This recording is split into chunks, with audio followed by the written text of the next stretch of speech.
Situational leadership നമ്മളൊരു ഏറ്റവും important ആയിട്ടുള്ള ഒന്നാണ്. നമുക്ക് സാഹചര്യത്തിനനുസരിച്ച് ഡിസിഷൻ എടുക്കുക എന്നുള്ളത്.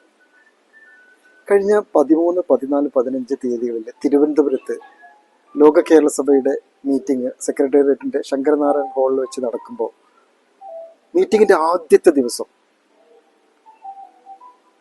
നാഷണൽ ആന്തം തുടങ്ങാൻ പോകുമ്പോൾ മുഖ്യമന്ത്രിയും മന്ത്രിമാരും MLA മാരും 100ഓളം രാജ്യങ്ങളിൽ നിന്ന് പ്രതിനിധികൾ ഉൾപ്പെടെയുള്ള ആളുകൾ അവിടെ നിന്നിട്ട് നാഷണൽ ആന്തം വെയിറ്റ് ചെയ്ത് നിൽക്കുകയാണ്. നമുക്കറിയാം ചില സമയത്ത് ടെക്നിക്കൽ ഇഷ്യൂസ് ഉണ്ടാവും, അത് പ്ലേ ചെയ്തിട്ട് വരുന്നില്ല. എല്ലാവരും വളരെ ആകാംക്ഷയോടുകൂടി ഇങ്ങനെ കാത്തിരിക്കുകയാണ്. 1 മിനിറ്റ് കഴിഞ്ഞു, 1.5 മിനിറ്റ് കഴിഞ്ഞു, 2 മിനിറ്റ് ആയിട്ടും വരുന്നില്ല.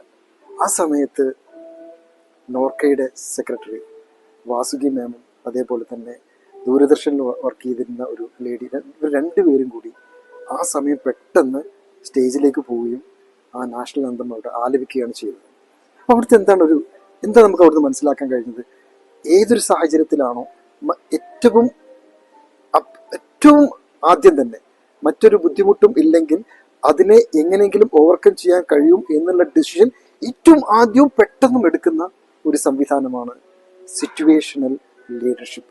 അത് ഓരോ ബിസിനസ് ഓണേഴ്സിനും ഓരോ ലീഡർക്കും ആവശ്യമായ ഒന്നാണ്. ഇതുപോലുള്ള സാഹചര്യങ്ങളിൽ അവിടെ ആക്ഷൻ ചെയ്യുക എന്നുള്ളതാണ് സിറ്റുവേഷണൽ ലീഡർഷിപ്പ്.